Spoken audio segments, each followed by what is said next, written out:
Kandahar Province, Afghanistan, May 1998. John Miller, an ABC News correspondent who would go on to become the FBI's chief spokesman, ends an 11-day journey through the wilds of the Afghanistan-Pakistan border. The first thing he notices is the rumbling of the generators providing the camp with power and the smell of gasoline. The second thing he notices is a hail of bullets. Bin Laden's convoy is arriving. Osama bin Laden is flanked by 7 bodyguards who, as Miller immediately recognizes, are simply there to put on a show. Their eyes darted in every direction for any attacker, he later recounted. This was either merely theatrical or entirely pointless, because with hundreds of rounds being fired into the air, it would have been impossible to pinpoint an assassin. Following the security detail into the hut, there Miller became one of the handful of Western journalists to interview the elusive Osama bin Laden. We believe that the biggest thieves in the world are Americans, and the biggest terrorists on earth are the Americans. The only way for us to fend off these assaults is by using similar means. We do not differentiate between those dressed in military uniforms and civilians. They're all targets in this fatwa. Miller has traveled halfway around the world to interview bin Laden, the reclusive terrorist leader who has just issued a religious fatwa requiring Muslims to kill Americans. But this interview, too, is just for show. Forced to submit his questions in writing ahead of time, Miller is informed that the answers will not be translated for him. There will be no follow-up questions. It is spectacle, theater and little else. As such, it is a fitting introduction to the man who would become the boogeyman of the 21st century.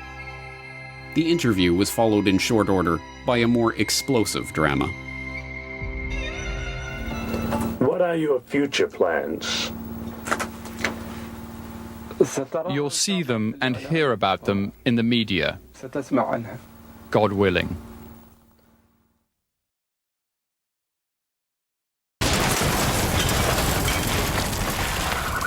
Car bombs exploded outside the U.S. embassies in Nairobi and Dar es Salaam on the morning of August 7, 1998.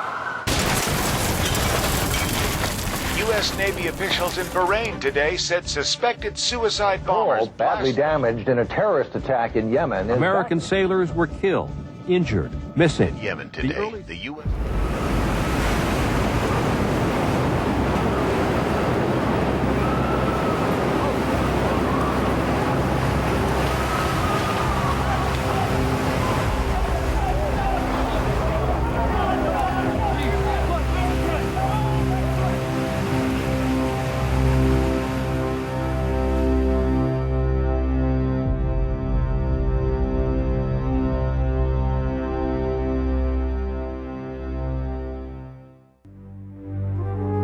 Around the world, a frightened and confused public received their introduction to the Age of Terror on the morning of September 11, 2001, through the media. It was there, in the flickering images of their TV screens, that the masses began to learn about the world of Islamic terrorism and of the cave-dwelling Saudi exile in Afghanistan who was bringing that terror to their doorstep. Tell us a bit about Osama bin Laden, what sort of resources in manpower and money he's got and what he's trying to achieve. What is Osama bin Laden? Is he a politician? Is he a warrior? Is he a preacher? A little of all? A little of all, I think, sir. He's a millionaire Saudi businessman believed to be living in exile in Afghanistan. He controls and finances Al-Qaeda, an umbrella network of Islamic militants. He is a very soft-spoken man. A man who is prepared to use overwhelming force in pursuit of his objectives. He is the face that has been put on this by almost everyone. A man of eloquence. He has declared all U.S. citizens legitimate targets of attack. Well, when I was in Afghanistan just a couple of days ago, I heard that he had operations in at least 55 countries, including last year's bombing of the USS Cole in Yemen. The mastermind behind the bombings of 2 U.S. embassies in Africa. In the last attack on the World Trade Center 8 years ago. Bernard Lewis has called him almost a poetic speaker of Arabic. Meanwhile, Osama bin Laden is a name that we have been hearing all day long as an individual who may, and we emphasize may, be responsible for these terrorist acts. It is a name we have heard before as well. Hoda Kotb. We all know the story of bin Laden and al-Qaeda. The story that was repeated ad nauseum in the days, weeks, and months after the catastrophic, catalyzing events of 9/11.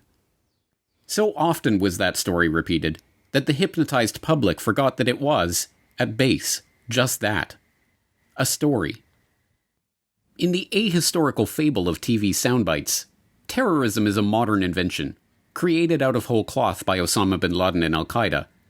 And at the same time, Islamic fundamentalism is a force of nature, something that has always existed in the Middle East, the product perhaps of some sandstorm on the Arabian Peninsula in the distant past. But this is a lie. In truth, the rise of Islamic fundamentalism in the modern era and the rise of terrorism as a political tool cannot be understood without confronting some very well-documented but long-repressed history.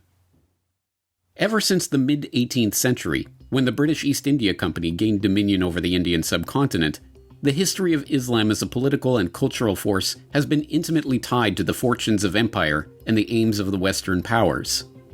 The British Empire in particular did much to shape the map of the modern-day Middle East and to influence the course of its religious and political forces.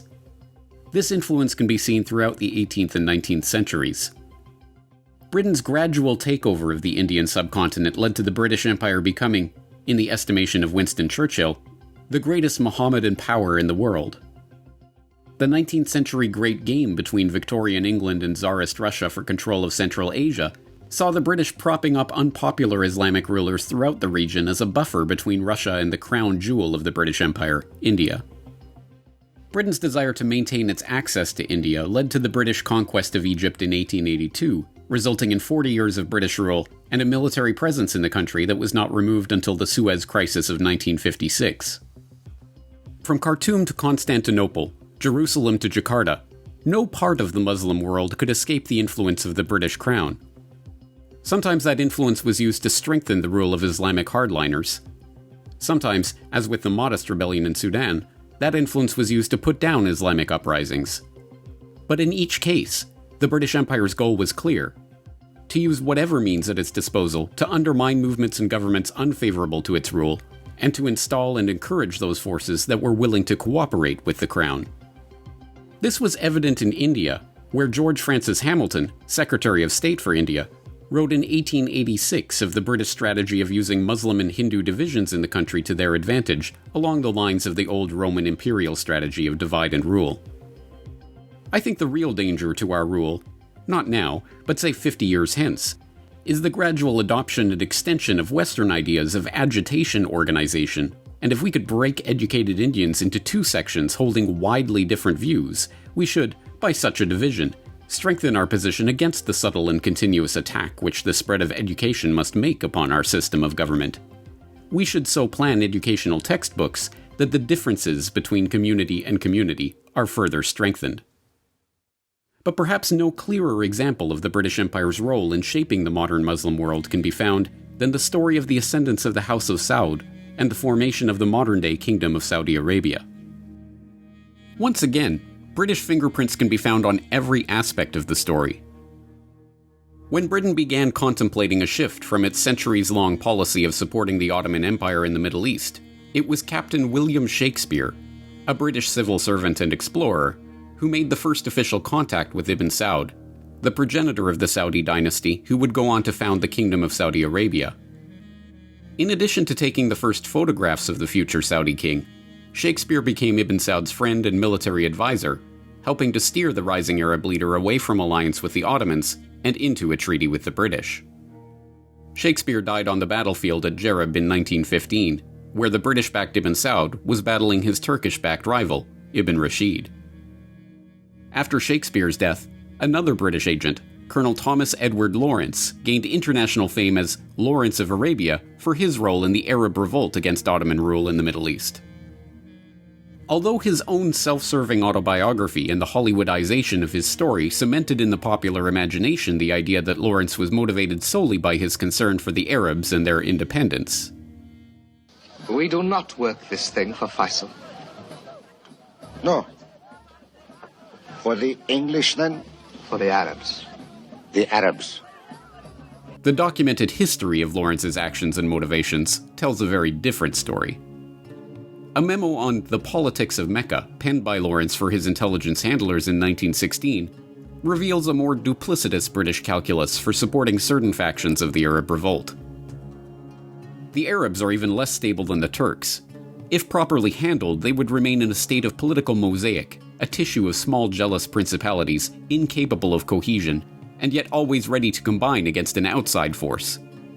The alternative to this seems to be control and colonization by a European power other than ourselves, which would inevitably come into conflict with the interests we already possess in the Near East. Later, in a report on the reconstruction of Arabia Lawrence penned for the British cabinet at the end of the war, he was even more explicit about the cynical divide-and-rule tactics at play in British support for the Arab revolt. When war broke out, an urgent need to divide Islam was added, and we became reconciled to seek for allies rather than subjects. We hoped by the creation of a ring of client states, themselves insisting on our patronage, to turn the present and future flank of any foreign powers with designs on the Three Rivers. Lawrence. Or is it Major Lawrence? Sir. Ah. Hey. Well, General, I will leave you. Major Lawrence doubtless has reports to make about my people and their weakness and the need to keep them weak in the British interest. Lawrence and the military and diplomatic personnel of the British Empire were indeed busy in the wake of World War I.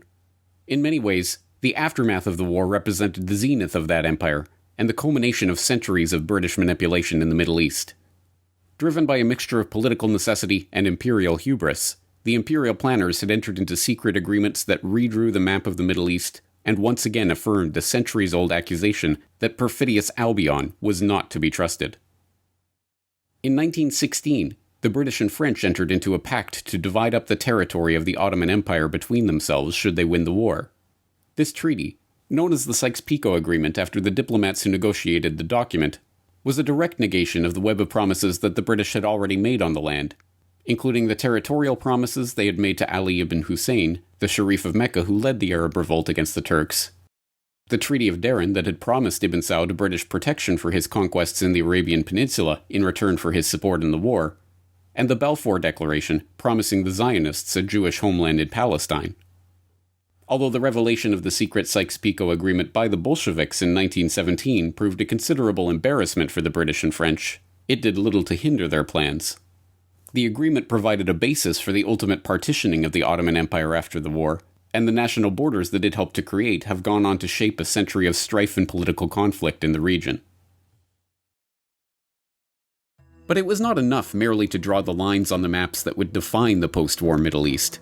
The British had to shape the development of the region in its own interest, creating entire nations in the process. In the Arabian Peninsula, they came to pin their hopes on Ibn Saud, whose sole focus on the conquest of Arabia, they calculated, would counteract the rise of a broader pan-Islamic movement that could challenge Britain's supremacy in the region. As historian Mark Curtis writes in his book, Secret Affairs: Britain's Collusion with Radical Islam, the British government of India had feared British sponsorship of an Arab caliph who would lead the entire Muslim world, and the effects this might have on Muslims in India, and had therefore favored Ibn Saud, whose pretensions were limited to Arabia. The subsidy from the British upon which Ibn Saud relied in his quest to unite the peninsula, which stood at £5,000 a month at the end of the war, was raised to £100,000 a year in 1922 by then-Colonial Secretary Winston Churchill. Churchill recognized that Saud's fighters, the Ikhwan, or Brotherhood of hardliners and adherents to the strict Wahhabi sect of Islam, were austere, intolerant, well-armed, and bloodthirsty, and hold it as an article of duty, as well as of faith, to kill all who do not share their opinions and to make slaves of their wives and children. So why then did the British support Saud and his men? My admiration for Ibn Saud was deep, Churchill later confessed, because of his unfailing loyalty to us. That loyalty paid off well. The British were the first to formally recognize Ibn Saud's sovereignty over his newly conquered territory on the peninsula, and in return, Ibn Saud signed a treaty agreeing to stop his forces from attacking Britain's neighboring protectorates. In 1932, Ibn Saud became King Saud of the newly formed Kingdom of Saudi Arabia. But even the nation's new name was British. It was George Rendell, head of the British Foreign Office's Eastern Department, who suggested it. The British played similar games throughout the region, arming, funding, and encouraging those who would work with them, including violent Islamic radicals, and undermining any potential challengers to British dominance. In Palestine, the British pardoned Amin al-Husseini, who had been sentenced to 10 years in prison for his involvement in the 1920 Jerusalem riots, and appointed him the Grand Mufti of Palestine, a title invented by the British, on condition that he cooperate with the British authorities. In Egypt, which became a British protectorate after World War I, the rise of the Muslim Brotherhood, an Islamist mass movement founded by Hassan al-Banna, was at times an explicit threat to the British military presence in the country. Nevertheless, its position as an alternative to both secular nationalism and communism, which Britain regarded as growing threats to its influence in the region, meant that the British were prepared to work with the Brotherhood against their common enemies, even covertly financing the group in 1942. In Iraq, the British, concerned at unrest in their Mesopotamian mandate, aided Prince Faisal in becoming Faisal I, King of Iraq. Faisal, recommended by T.E. Lawrence, guided at his own request by British advisors, and traveling at British expense, won a British-backed plebiscite to become the Iraqi king in 1921. The extent of British influence over the region during the post-war period was, in retrospect, staggering. But the number of machinations, manipulations, and shifting alliances that were required to keep this system of mandates, protectorates, and puppet governments going was a sign that the British were not all-powerful. On the contrary, their influence, and indeed their empire itself, was waning, soon to be replaced by the new rising world superpower, the United States. The US did not even wait until the end of the Second World War and the dawn of Pax Americana to begin its own diplomacy with the Muslims in the region.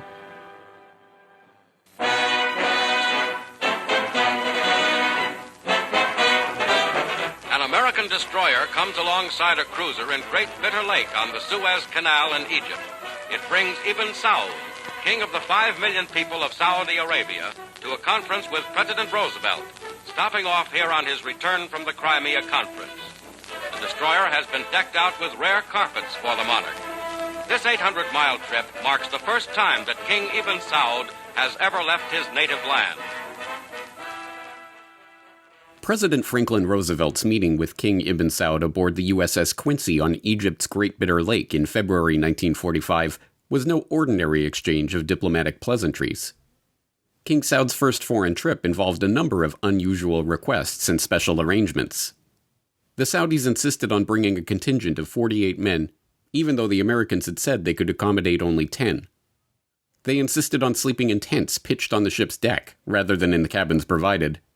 They insisted on bringing their own sheep, as the king believed that good Muslims eat only freshly slaughtered animals. But, irregularities aside, the meeting was momentous. Firstly, it demonstrated the importance of the Saudi-US relationship at a time when much of the world knew little and cared less about the happenings on the Arabian Peninsula. Secondly, it established the terms of that relationship, namely, a U.S. guarantee of military defense of Saudi Arabia, including Roosevelt's promise to do nothing to assist the Jews against the Arabs, in return for Saudi concessions, including allowance for U.S. airfields and flyover routes across the kingdom, and access to Darhan, where the California Arabian Standard Oil Corporation, which later became Aramco, had drilled the first commercially viable oil well in the country just 7 years earlier. And thirdly, it signaled the dawn of a new era. No longer was the British Empire the primary foreign power driving events in the region. From now on, one of the key foreign policy considerations of the Muslim world was the US and its enormous military and financial resources. This changeover in world order was not instantaneous. For some time after the end of World War II, the US and British collaborated on operations that furthered their mutual interests in the region. These interests included opposing the rising threat of secular nationalist governments that, unlike the House of Saud and other Western-backed monarchies in the Middle East, were less pliable to bribes and more interested in nationalizing their country's resources. In March 1951, the Iranian parliament voted to nationalize the Anglo-Iranian Oil Company, the British oil giant that struck oil near the Persian Gulf in 1908, and offered the premiership of the government to Mohammad Mossadegh, an outspoken secular nationalist. Immediately after taking office, Mossadegh effected the nationalization, stating, "Our long years of negotiations with foreign countries have yielded no results this far. With the oil revenues, we could meet our entire budget and combat poverty, disease, and backwardness among our people." Another important consideration is that by the elimination of the power of the British company, we would also eliminate corruption and intrigue, by means of which the internal affairs of our country have been influenced. Once this tutelage has ceased, Iran will have achieved its economic and political independence.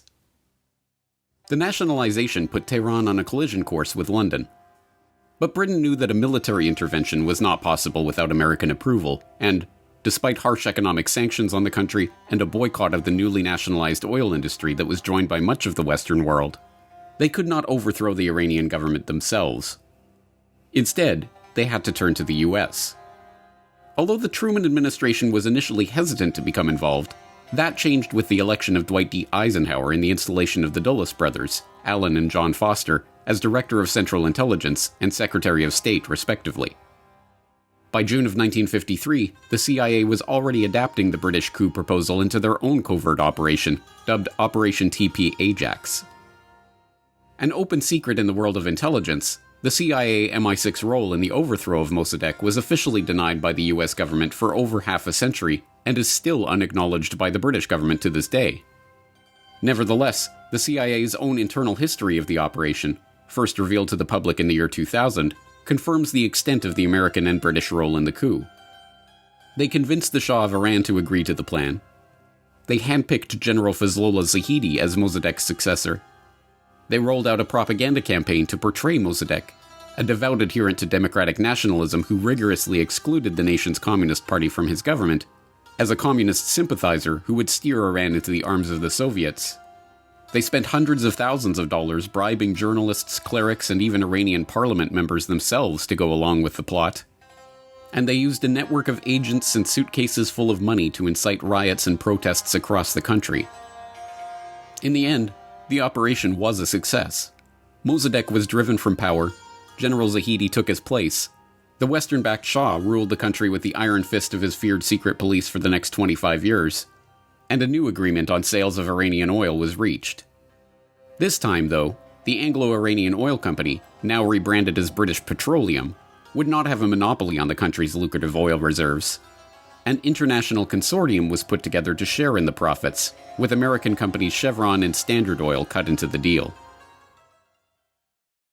But the eclipse of the old British Empire by the new American superpower became most obvious in Egypt during the Suez Crisis of 1956. Lying on the key spice and trade routes linking Europe and Asia, the importance of Egypt to the British Empire went back centuries. It was the British Navy under Nelson and the British Army under General Ralph Abercrombie that drove Napoleon out of the country during the French campaign there at the turn of the 19th century. But it was the opening of the Suez Canal in 1869 that cemented Egypt's geopolitical importance for the British Empire. The Suez Canal, linking the Mediterranean Sea to the Red Sea, and drastically reducing sailing distances from Asia to Europe, was technically the property of the Egyptians, but the project had been spearheaded by the French, and the concessionary company that operated the canal had been largely financed by French shareholders. An economic crisis in 1875, however, forced the Egyptian governor to sell his own shares to the British. As Parliament was not in session at the time of the sale, British Prime Minister Benjamin Disraeli had to turn to his close personal friend, Lionel de Rothschild, for the £4 million required to purchase the shares. After the British conquest of Egypt in 1882, an international agreement was signed declaring the canal a neutral zone under the protection of the British, whose troops were now installed in the country. This precarious balance of power lasted in various permutations for over 70 years. First under Britain's so-called Veiled Protectorate of Egypt in the decades leading up to World War I, then in a formal British occupation of the country during World War I and its aftermath, and then under Britain's unilateral declaration of Egyptian independence in 1922, which stipulated that the British would retain power over Egypt's defense and foreign policy. Britain's de facto control over the country was one of the grievances that gave rise to the Free Officers movement, a cadre of Egyptian nationalists in the ranks of the Egyptian armed forces who toppled King Farouk and took over the government in the Egyptian Revolution of 1952. One of the movement's leaders, Gamal Abdel Nasser Hussein, became president of Egypt in 1954 and began to implement a series of nationalist, anti-imperialist measures that, like Mossadegh, put him at odds with the British forces in his country. These measures culminated with Nasser's nationalization of the Suez Canal on July 26, 1956. The Suez Crisis led to a joint British-French-Israeli invasion of the country, but in this case, the US under Eisenhower declined to back the invasion. Instead, Eisenhower, still believing that diplomacy and pressure could turn Nasser from the Soviet orbit and help America leverage its influence over the Arab world, joined the USSR in forcing an end to the invasion. The crisis marked a definitive turning point. The age of the British Empire was over. The age of the American superpower had begun. From now on, American military and financial power would be the determining factor in the Muslim world, and indeed the world in general. But the Americans had learned well from their British predecessors. The same tactics of strategic and shifting alliances, double dealings, and covert operations that the British had used to maintain their influence for centuries would now be deployed by the Americans to leverage their own power. They applied these lessons in Iran, where they supported the Shah's brutal dictatorship even as they maintained a secret communication channel with exiled religious leader Ayatollah Khomeini. They applied these lessons in Indonesia, where the US at various times supported the Islamic factions in their rebellion against the Sukarno government, the Sukarno government itself, and, eventually, Suharto, who slaughtered over 500,000 people on his US-backed rise to power. They applied these lessons in the Sinai Peninsula, where, as declassified documents now show, US Secretary of State Henry Kissinger helped engineer the Yom Kippur War so that the Arabs would conclude the only way to peace was through us, and the Israelis would conclude that they had to depend on us to win, and couldn't win if we were too recalcitrant. And they applied these lessons in Saudi Arabia, where Treasury Secretary William Simon helped enshrine the US dollar's central role in global geopolitics and saved the US from the 1973 oil crisis by negotiating the petrodollar system, a covert deal with the House of Saud to purchase Saudi oil and sell them weapons and equipment in return for a Saudi pledge to finance American debt by investing their oil revenue in US treasuries. This era of American-led intrigue and double-dealing would culminate in one of the most important years for the Muslim world in the modern era, 1979.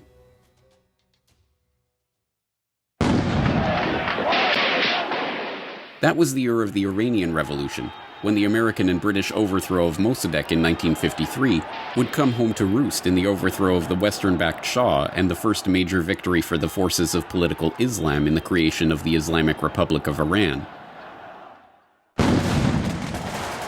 That was the year of the seizure of the Grand Mosque in Mecca, when Islamic hardliners shocked the Muslim world by storming the holiest mosque in Islam and, during a dramatic 2-week standoff, calling for the overthrow of the House of Saud and the end of its attempts at westernization. That was the year Egyptian President Anwar Sadat signed a peace treaty with Israel, normalizing relations between the two countries and leading to Sadat's assassination by members of Egyptian Islamic Jihad just 2 years later.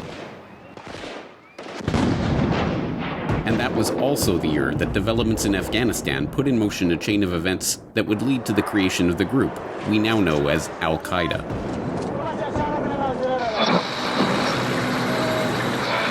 Soviet troops fought pitched battles in the streets of Kabul. Some say that Soviet forces now are in complete control of all major towns and highways. By all accounts, the Soviet takeover was meticulously planned and skillfully executed. On Christmas Eve 1979, Soviet troops began an invasion of Afghanistan. Initially, this was portrayed to the American public as a spontaneous act of aggression, the opening salvo in a new campaign by the Russians to conquer the region and upset the world order. 50,000 heavily armed Soviet troops have crossed the border and are now dispersed throughout Afghanistan, attempting to conquer the fiercely independent Muslim people of that country. If the Soviets are encouraged in this invasion by eventual success and if they maintain their dominance over Afghanistan, and then extend their control to adjacent countries, the stable, strategic, and peaceful balance of the entire world will be changed. As historians with access to USSR document archives now know, the Soviet leadership was extremely reluctant to become entangled in Afghanistan. Well aware of the country's reputation as a graveyard of empires, Soviet politicians and military leaders knew that any attempt to bring Afghanistan under military and political control would be extremely difficult. Instead, the invasion was the end result of a series of events that threatened to plunge Afghanistan and the surrounding region into chaos. Starting in the wake of World War II, the urban, cosmopolitan political elite of the rural and agrarian nation of Afghanistan began a series of reforms and development projects that, they hoped, would bring their country into the modern era. Seeking assistance in this task, these leaders turned to the USSR, who, in addition to providing $100 million in low-interest credit to finance the projects, also welcomed members of the country's political and military elite for training at Soviet institutions. In turn, these young Afghan elites brought communism back to their country. The Afghan communists supported a bloodless coup in Kabul in 1973, overthrowing the king and instituting a one-party state whose government included representation by the People's Democratic Party of Afghanistan, a pro-Soviet Marxist-Leninist party that boasted ties to the Afghan National Army. But the PDPA, frustrated by a perceived lack of progress toward communist goals on the part of this new government, precipitated another coup in 1978. This new communist government, led by Nur Muhammad Turaki, presided over a period of dramatic reform. Land reform sought to limit how much land a family could own. Social reforms abolished Sharia law, began education of women, and sought to end forced marriages and other traditional practices. And political dissidents were rounded up and resistant villagers massacred. Violently opposed both by the Islamic fundamentalists and conservatives in the country, as well as opposing factions within his own party, Turaki was overthrown in September of 1979 and killed the following month. Turaki's successor and one-time protege, Hafizullah Amin, led an even shorter and more turbulent government. Taking over the presidency in September, Amin, who, the Russians feared, was seeking to improve Afghanistan's relations with the United States, was deposed when Soviet forces entered the country and assassinated him on December 27, 1979. The official history, written by the CIA, echoed by the US State Department, and propounded in Hollywood productions, maintains that the US response to the events in Afghanistan, a response that would go on to include billions of dollars in arms, funds, and training for the Islamic resistance to the Soviet forces, began after the Soviet invasion in 1979. The defeat and breakup of the Soviet Empire, culminating in the crumbling of the Berlin Wall, is one of the great events of world history. There were many heroes in this battle, but to Charlie Wilson must go this special recognition. Just 13 years ago, the Soviet army appeared to be invincible. But Charlie, undeterred, engineered a lethal body blow that weakened the communist empire. Without Charlie, history would be hugely and sadly different. And so, for the first time, a civilian is being given our highest recognition, that of honored colleague. Ladies and gentlemen of the clandestine services, Congressman Charles Wilson.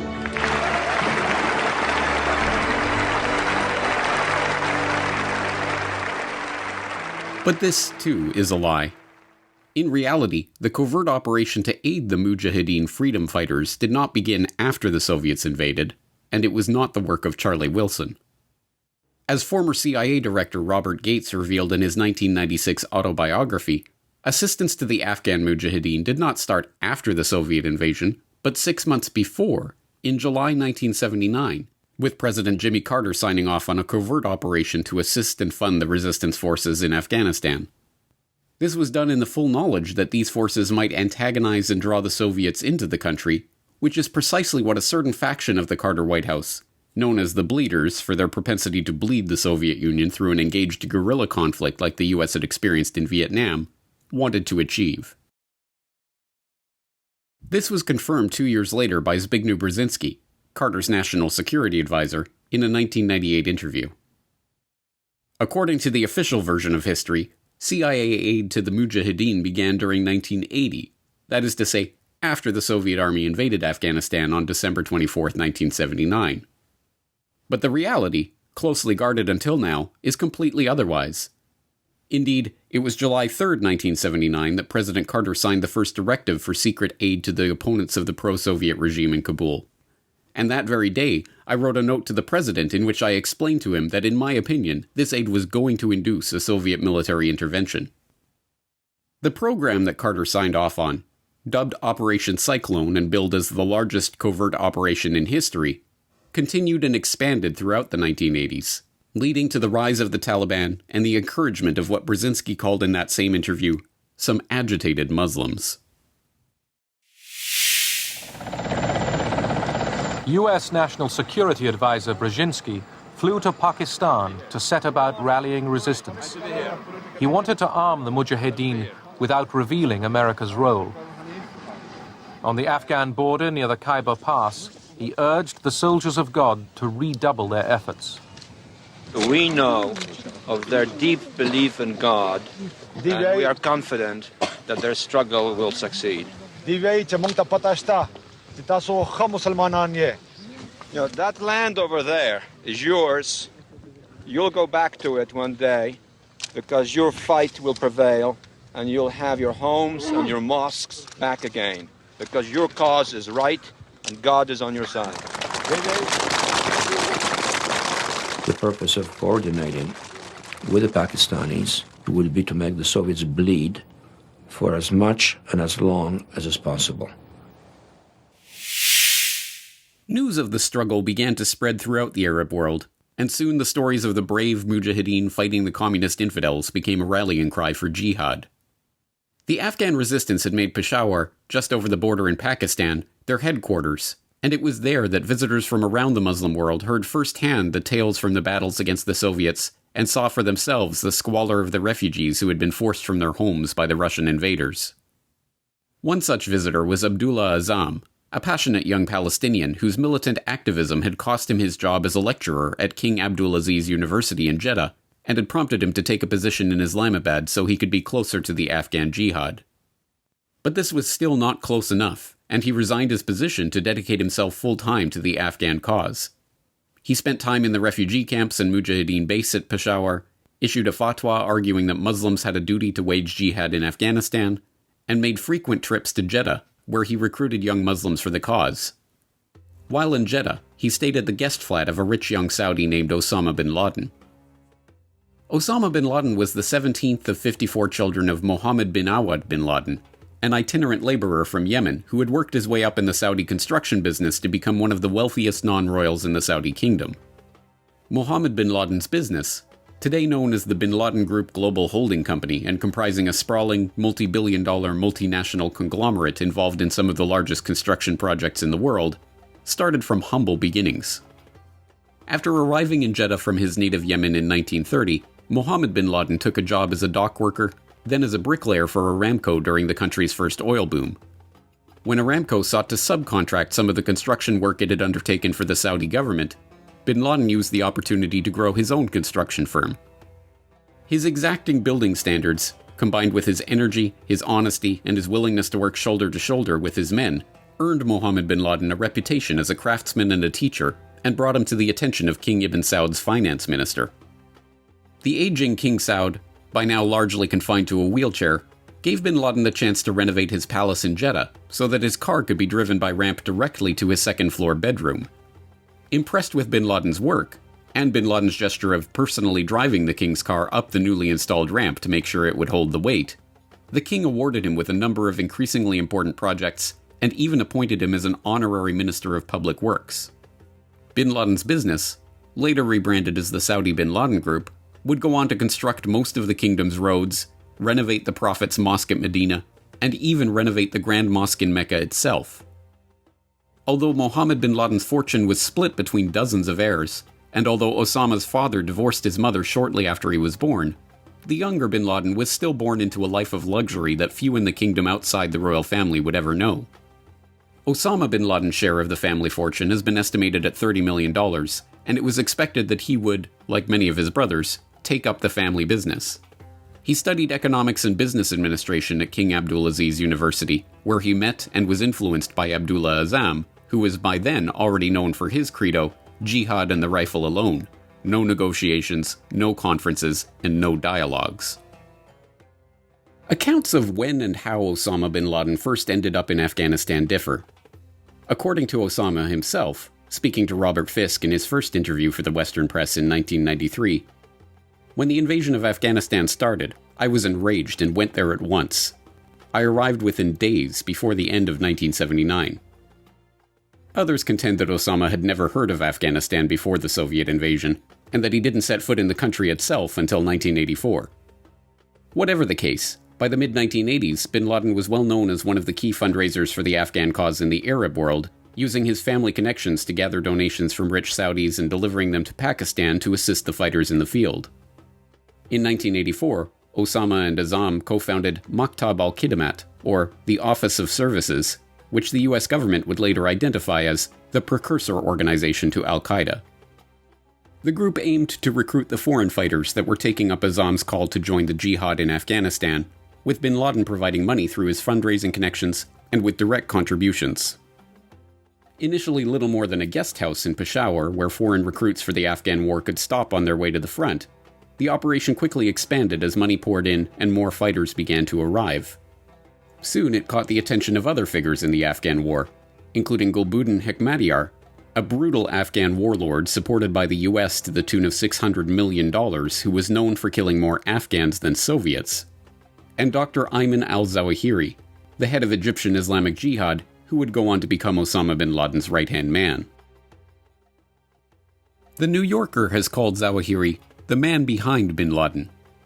Saeed Salim Shahzad, a Pakistani journalist with access to senior al-Qaeda commanders, has argued it was Zawahiri, not the figurehead bin Laden, who formulated the organization's ideological line and devised operational plans. Born in a suburb of Cairo in 1951 to a distinguished middle-class family, Zawahiri went on to study medicine at Cairo University, eventually earning a master's degree in surgery and serving 3 years as a surgeon in the Egyptian army before establishing his own clinic. He wore Western dress, avoided the radical Islamist activism sweeping campus in his university days, and, according to one Westerner who met him in the mid-1970s, didn't talk or act like a traditional Muslim. But, we are asked to believe, this was all a front. In fact, according to the authors of the officially sanctioned history of al-Qaeda, Zawahiri was a lifelong radical who had joined the Muslim Brotherhood in 1965 at the tender young age of 14, and was set on his path toward violent jihad the next year, after the execution of the Brotherhood's then leader, Sayyid Qutb. Qutb was famous for his role in inspiring a generation of radical Muslims, including Azzam, Osama, and Zawahiri, to take up violent jihad against the West and the forces of modernity in the creation of a new caliphate. Less remembered is Qutb's assertion that, during the 1960s, when Saudi King Faisal was openly conspiring with CIA and Aramco to stir up anti-socialist Muslim groups and undermine pan-Arabism and Arab nationalism, America made Islam. The then 15-year-old Zawahiri, we are told, responded to Qutb's execution by helping to form an underground militant cell dedicated to replacing the secular Egyptian government with an Islamic one. By the late 1970s, a number of these cells had merged into a larger militant organization, Egyptian Islamic Jihad, which, incensed by President Anwar Sadat's signing of a peace treaty with Israel, assassinated him during a military parade on October 6, 1981. Zawahiri was one of over 300 militants rounded up in the wake of the assassination and, having the best command of English among the defendants, became their spokesman for the international press. To the whole world, this is our word by Dr. Ayman al-Zawahiri. Now, we want to speak to the whole world. Who are we? Who are we? Why did they bring us here? And what we want to say about the first question, we are Muslims. We are Muslims who believed in their religion, in its broad meaning, as both an ideology and practice. We believed in our religion, both as an ideology and practice, and hence we tried our best to establish this Islamic State and Islamic society. Before being arrested, Zawahiri had already spent time in Peshawar, seeing firsthand the squalor of the refugee camps, and even crossing the border into Afghanistan to witness the fighting itself. After his release from prison in Egypt in 1984, Zawahiri made his way to Jeddah, and then back to Peshawar. Thus, by the mid-1980s, all of the main characters that were associated with the rise of modern Islamic terror and the founding of al-Qaeda, Azzam, Osama, Zawahiri, and their early associates, were now directly involved in the war in Afghanistan. They were not a single cohesive group. Azzam and Zawahiri were rivals for Osama's funds and attention, with Zawahiri even spreading rumors among the Mujahideen that Azzam worked for the Americans. But together, they formed the backbone of what would come to be called the Afghan Arabs, an inaccurate term for all of the foreign jihadis who came to fight in Afghanistan, both Arab, including Saudis recruited by Osama and Egyptian members of Zawahiri's Islamic Jihad group, and non-Arab, Turks, Malays, and others from across the Muslim world. The Afghan Arabs were not the main fighting force in Afghanistan. In fact, some argue they were almost totally irrelevant to the fight. Making up only a small percentage of the total Mujahideen, they often got into quarrels with the Afghan fighters and were responsible for almost no significant victories in the struggle against the Soviets. But the story of these holy warriors who had answered the call of jihad spread throughout the Muslim world, helped in no small part by their own propensity for self-promotion. Azzam launched Al-Jihad magazine to help publicize the Afghan Arabs' exploits and, with Osama's funding behind him, was able to make it an international concern. Distributed in America by the Islamic Center in Tucson, Arizona, the magazine sold thousands of copies per month in the U.S. alone. But for some time there has been debate about the nature of the U.S. role in fostering and funding the Afghan Arabs. While historians, scholars, and journalists agree that CIA funding for the Afghan Jihad, estimated to be well over $3 billion, did find its way to the Arab fighters, it has long been debated whether there was any direct contact between American intelligence and Osama bin Laden. In the officially sanctioned history of the Afghan-Soviet War, the Americans were aiding the people of Afghanistan, brave freedom fighters who were engaged in a heroic struggle against the evil Soviet Empire. The fact that freedom is the strongest force in the world is daily demonstrated by the people of Afghan. Accordingly, I am dedicating on behalf of the American people the March 22nd launch of the Columbia to the people of Afghanistan. The support that the United States has been providing the resistance will be strengthened rather than diminished so that it can continue to fight effectively for freedom. A just struggle against foreign tyranny can count upon worldwide support, both political and material. On behalf of the American people, I salute Chairman Khalis, his delegation, and the people of Afghanistan themselves. You are a nation of heroes. God bless you.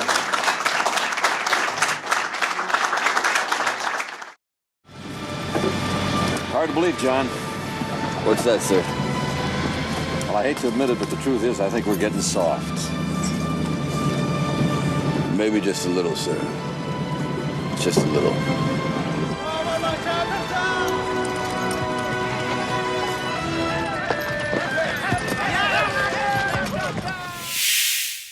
This is the story propounded by the final report of the 9/11 Commission, which holds that the covert aid supplied for the operation by the United States went to Pakistan, who then distributed the funds and supplies directly to the Afghan fighters, not the Afghan Arabs. Saudi Arabia and the United States supplied billions of dollars worth of secret assistance to rebel groups in Afghanistan fighting the Soviet occupation, the 9/11 Commission explained in the section of its report dedicated to the rise of bin Laden and al-Qaeda. This assistance was funneled through Pakistan. The Pakistani Military Intelligence Service, Inter-Services Intelligence Directorate, or ISID, helped train the rebels and distribute the arms. But bin Laden and his comrades had their own sources of support and training, and they received little or no assistance from the United States. Here, the 9/11 Commission is in agreement with Zawahiri himself, who insisted in his 2001 book, Knights Under the Prophet's Banner, that the United States did not give one penny in aid to the Mujahideen. After all, he adds, if the Arab Afghans are the mercenaries of the United States who have now rebelled against it, why is the United States unable to buy them back now? Zawahiri's rhetorical question has not always been answered in the way he intended it. In fact, numerous sources over the years have pointed to just such direct contact between the US and the Afghan Arabs, and even between the CIA and Osama bin Laden himself. There was Ted Gunderson, for example, a 27-year veteran of the FBI who claimed to have met bin Laden at the Hilton Hotel in Sherman Oaks, California in 1986. Osama, Gunderson says, was introduced under the name Tim Osman and was in the midst of a U.S. tour with a State Department handler looking to procure weapons and support for the Afghan jihad. The only document that ever emerged to back this story up, however, was a crude, self-typed, single-page memo of unknown origin that only serves to throw an already dubious story into even further doubt. Or there was journalist Joseph Trento's claim in his 2006 book, Prelude to Terror, The Rogue CIA and the Legacy of America's Private Intelligence Network, that CIA money was actually funneled to MAK, since it was recruiting young Muslim men to come join the jihad in Afghanistan. That claim, however, comes from a former CIA officer who couldn't be identified because, at the time of the writing of this book, he was back in Afghanistan as a private contractor. Or there was Simon Reeve, who wrote The New Jackals, the first book on al-Qaeda in 1998. In it, he states that U.S. agents armed bin Laden's men by letting him pay rock-bottom prices for basic weapons. This claim, too, sources to an anonymous former CIA official. In 2000, The Guardian reported on bin Laden, the question facing the next U.S. president, stating flatly, "In 1986, the CIA even helped bin Laden build an underground camp at Khost, where he was to train recruits from across the Islamic world in the business of guerrilla warfare." No source is provided for the claim, however. In 2003, MSNBC senior correspondent Michael Moran wrote that bin Laden, along with a small group of Islamic militants from Egypt, Pakistan, Lebanon, Syria, and Palestinian refugee camps all over the Middle East, became the reliable partners of the CIA in its war against Moscow. However, he conceded that it should be pointed out that the evidence of bin Laden's connection to these activities is mostly classified. Supporters of the official story, however, make a valid point. Of all the things that the multimillionaire heir to the bin Laden family fortune needed on his rise to international infamy, money was not one of them. No, what bin Laden needed for his burgeoning terror group to thrive was not more money. It was protection. As he turned from anti-Soviet warrior to international terror mastermind, bin Laden needed officials to look the other way as his people moved across borders. He needed routine security procedures to be abandoned at key moments. He needed intelligence agencies to disconnect the dots and fail to act on information at their disposal. When members of his organization got caught, he needed strings to be pulled so his associates could continue their operation. And, as we shall see, this is precisely the type of protection that Osama bin Laden and his associates were to receive, time and again in the coming decades. Regardless of direct Western intelligence involvement in the arming, funding, or training of Maktab al-Khidmat, the question soon became a moot point. As the Afghan war was drawing to its inevitable conclusion, and the Soviets prepared to march back to Moscow, Osama bin Laden was already planning a new group to consolidate his international network of mujahideen and to take the jihad global. According to documents obtained from a March 2002 raid of the Sarajevo offices of Benevolence International Foundation, a not-for-profit humanitarian relief organization that was declared a financier of terrorism in the wake of 9/11, the original idea for the founding of al-Qaeda was discussed in a meeting on August 11, 1988. In attendance at the meeting, Osama bin Laden, Mohammed Atef, an Egyptian engineer and member of Zawahiri's Egyptian Islamic Jihad, who would go on to become al-Qaeda's military commander, Jamal al-Fadl, a Sudanese militant recruited for the Afghan war from the MAK's U.S. headquarters in Brooklyn, and a dozen others. There are conflicting stories about the origin of the name al-Qaeda, which means the base in Arabic. Bin Laden claims that al-Qaeda was simply the name used for the Mujahideen training camps, and the name stayed. Others attribute it to Abdullah Azzam, who published a brief article in Al-Jihad magazine in April 1988 entitled Al-Qaeda al-Suba, or The Solid Base, in which he wrote, "For every invention there must be a vanguard to carry it forward and, while forcing its way into society, endure enormous expenses and costly sacrifices. There is no ideology, neither earthly nor heavenly, that does not require such a vanguard that gives everything it possesses in order to achieve victory for this ideology." It carries the flag all along the sheer endless and difficult path until it reaches its destination in the reality of life, since Allah has destined that it should make it and manifest itself. This vanguard constitutes the solid base, Al-Qaeda al-Suba, for the expected society. In 2005, former British Foreign Secretary Robin Cook claimed that Al-Qaeda was literally the database. That is, the computer file of the thousands of mujahideen who were recruited and trained with help from the CIA to defeat the Russians. He did not, however, provide proof for this claim, evidence of the existence of such a database itself, or an explanation of how he knew this information. The founding document itself mentions Al-Qaeda al-Askariya, the military base, explaining that the mentioned Al-Qaeda is basically an organized Islamic faction. Its goal will be to lift the word of God, to make his religion victorious. It lists the requirements to enter Al-Qaeda: members of the open duration, listening and obedient, good manners, referred from a trusted side, obeying statutes and instructions of Al-Qaeda. These are from the rules of the work. It gives the pledge for new members. The pledge of God and his covenant is upon me, to listen and obey the superiors who are doing this work in energy, early rising, difficulty and easiness, and for his superiority upon us, so that the word of God will be the highest, and his religion victorious. And it ends by noting that there were 30 brothers in Al-Qaeda, meeting the requirements, and thank God. The meeting was noted by no one.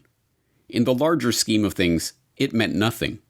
A ragtag band of 30 fighters, even if that ragtag band was led and financed by a Saudi millionaire, could accomplish very little on their own, and in the wake of the seismic forces taking place in Afghanistan at the time, it did not even register as a blip on the radar of anyone in the region. But the assistance and protection that would help steward this group of jihadi miscreants into a brand name for international terror was already in effect. The early glimmers of this protection could be seen in Maktab al-Khidmat's efforts to recruit and train mujahideen for the Afghan jihad in the U.S. Starting in Tucson, Arizona, MAK would go on to open 30 branches in cities across the U.S., including their most important location, the Al-Kifa Refugee Center based out of Brooklyn's Farouk Mosque. The CIA's role in aiding MAK and Al-Kifa in their recruitment efforts has been an acknowledged fact for decades. In 2001, Newsweek called the center a dreary inner-city building that doubled as a recruiting post for the CIA seeking to steer fresh troops to the Mujahideen. In 1995, New York Magazine explained, the highlight for the center's regulars were the inspirational jihad lecture series featuring CIA-sponsored speakers. One week on Atlantic Avenue, it might be a CIA-trained Afghan rebel traveling on a CIA-issued visa. The next, it might be a clean-cut Arabic-speaking Green Beret who would lecture about the importance of being part of the Mujahideen.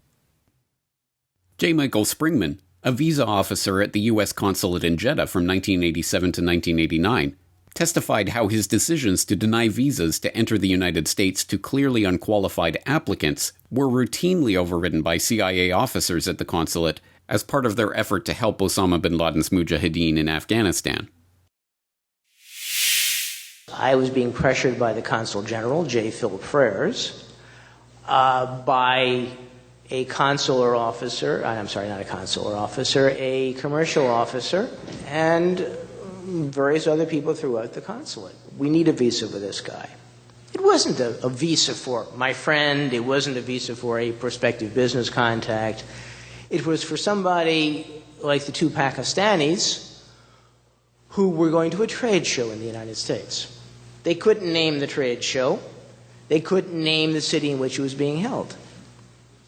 But a CIA case officer, concealed in the commercial section, demanded a visa for these people within the hour of my refusing them. And I said, no, they can't tell me where they're going. They can't tell me why they're going. The law is very clear. These are intending immigrants unless and until they can prove otherwise. And they haven't done it. Do you have some information that was not available to me when they applied? He said, no. I said, they're not going. He went to Justice Stevens, the chief of the consular section, and got a visa for these guys.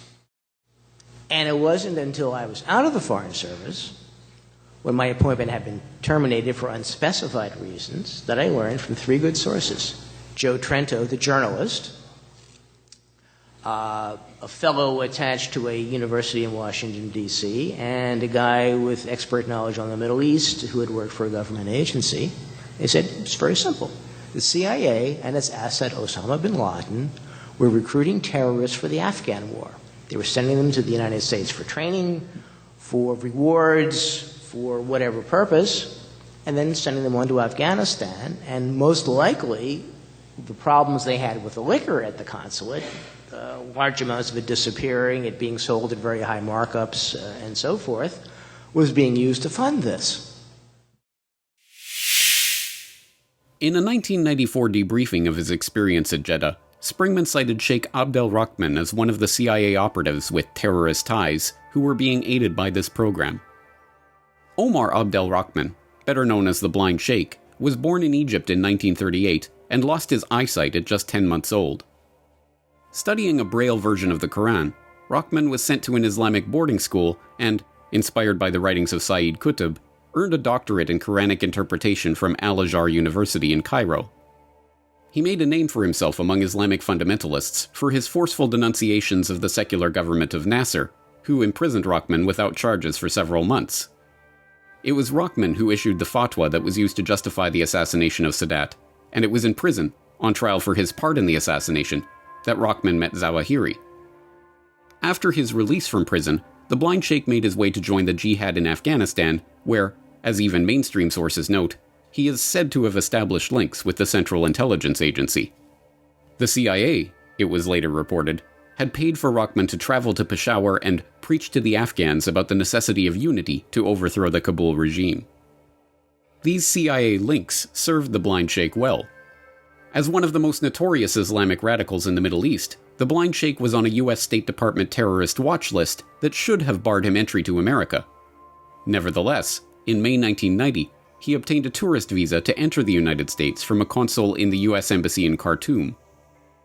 When the visa was first reported to the public in December of that year, a spokesperson for the State Department insisted that the consul had made a mistake, explaining that they didn't follow the procedures and failed to check Rahman's name against the State Department watch list.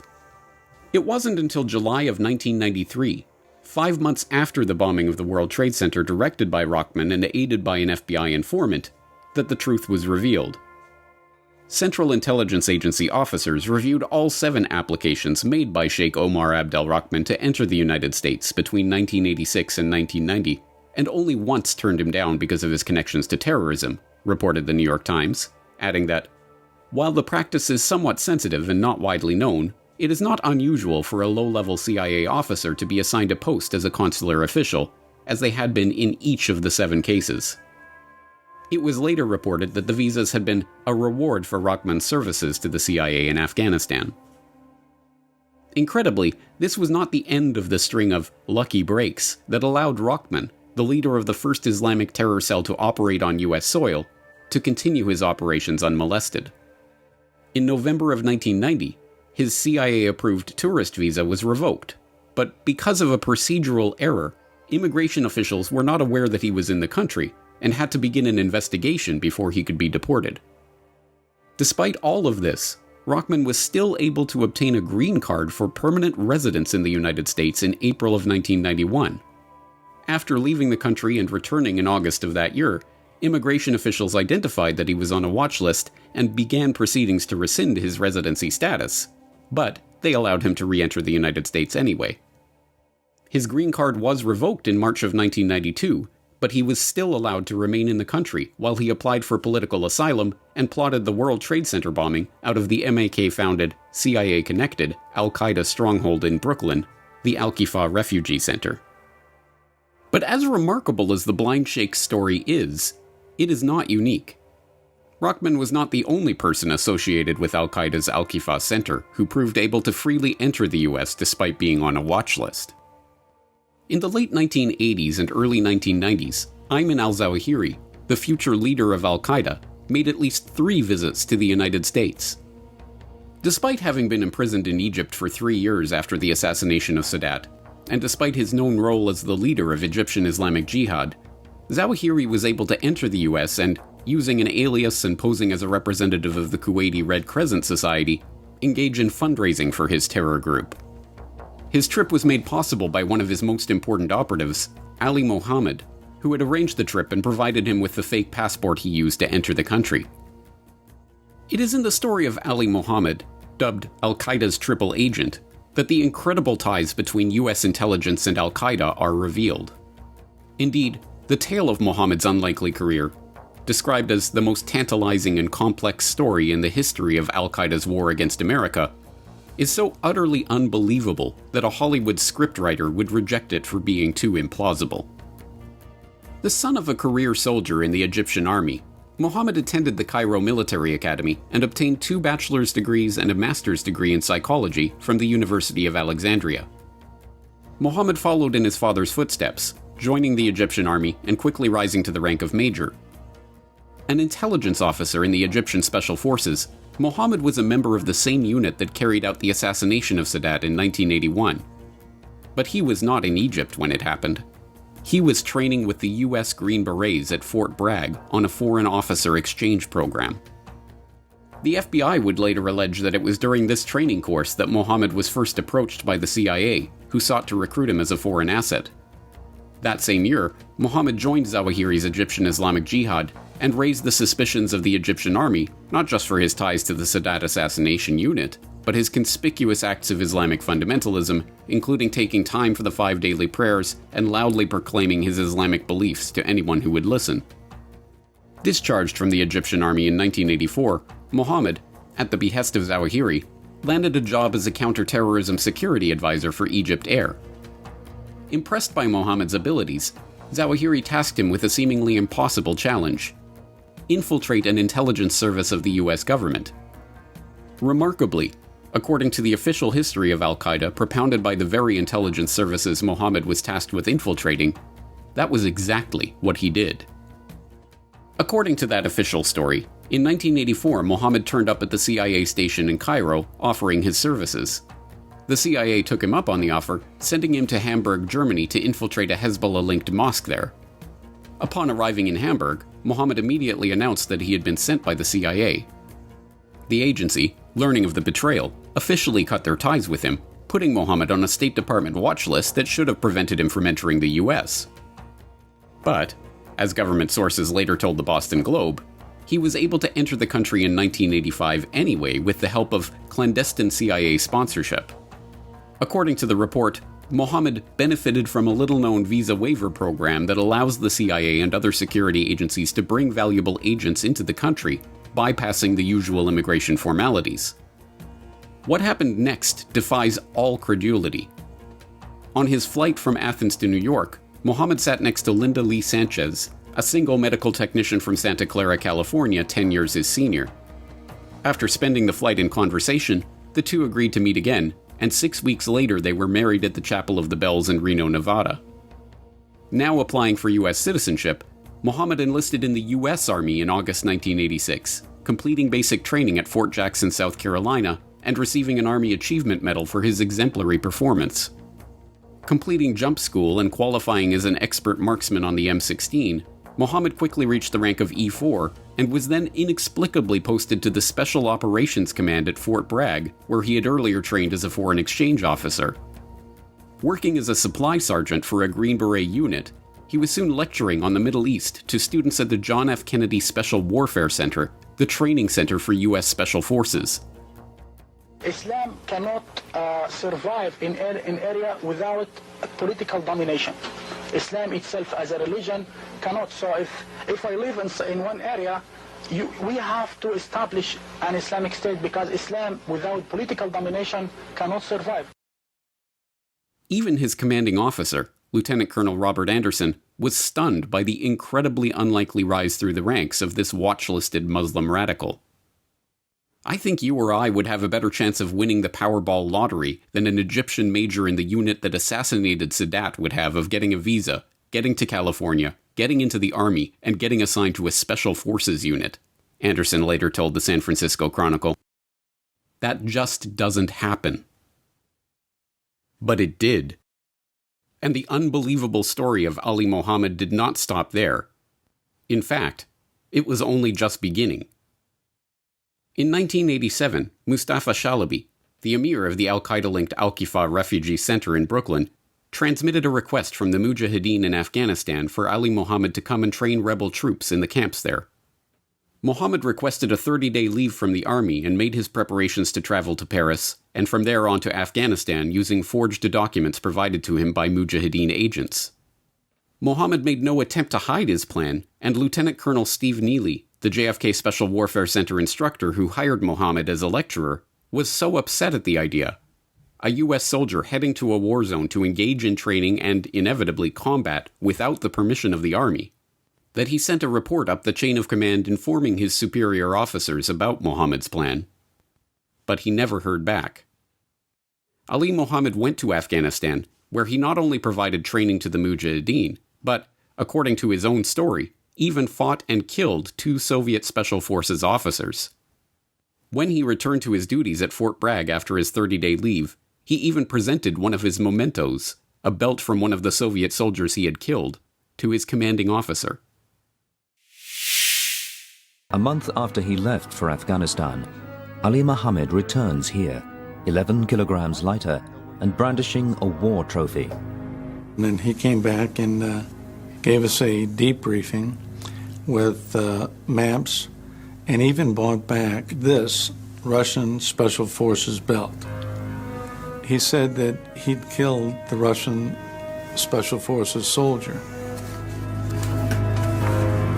Colonel Anderson says he sent 2 separate reports to his superiors criticizing Ali Mohammed for his Afghan adventure.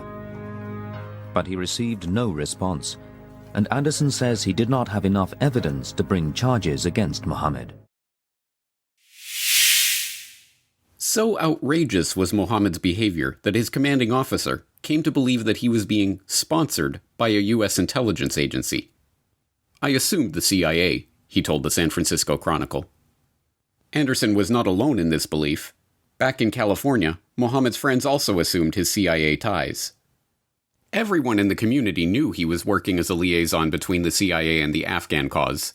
Ali Zaki, a San Jose obstetrician who was close to Mohammed, told the Washington Post. CIA sponsorship would explain Mohammed's incredible ability to break army regulations at will with complete impunity. While serving in the U.S. Armed Forces, Mohammed spent his weekends traveling from Fort Bragg to Brooklyn, where he lectured at the Al-Kifah Refugee Center and began providing military training and stolen U.S. Special Forces documents to a cell of Islamic militants based there. Despite all of this, Mohammed received an honorable discharge from active duty in November 1989. Among the commendations he received, one for patriotism, valor, fidelity, and professional excellence. He remained a member of the U.S. Army Reserve as he returned to his wife in California and began the next leg of his career. As we shall see, this increasingly implausible story involved Mohammed becoming an FBI informant while simultaneously training and steering the terror cells that would be linked to the World Trade Center bombing, the U.S. Embassy bombings, and the other spectacular attacks in the 1990s that would make Al-Qaeda synonymous with international terrorism, evading the justice system for years, and then disappearing off the face of the planet. By the time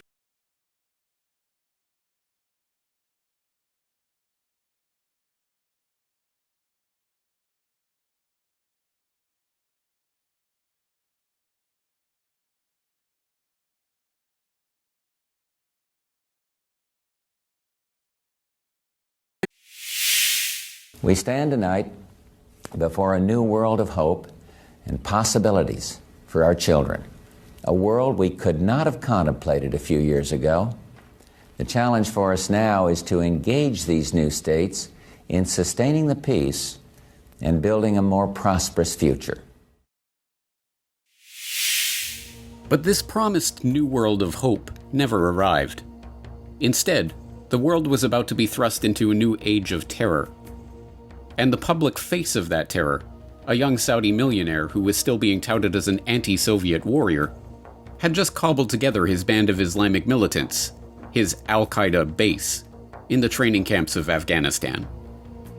And, as we will see, as the world plunged into this new era of violence, the planners of the American Empire, like the planners of the British Empire before them, were more than willing to aid, protect, and use these radical Muslims, to attain their own ends. Groups affiliated with Osama bin Laden to target the United States. There are 4 people confirmed We've dead. called this the terror at the tower. I have a situation with Americans on the possible hijack.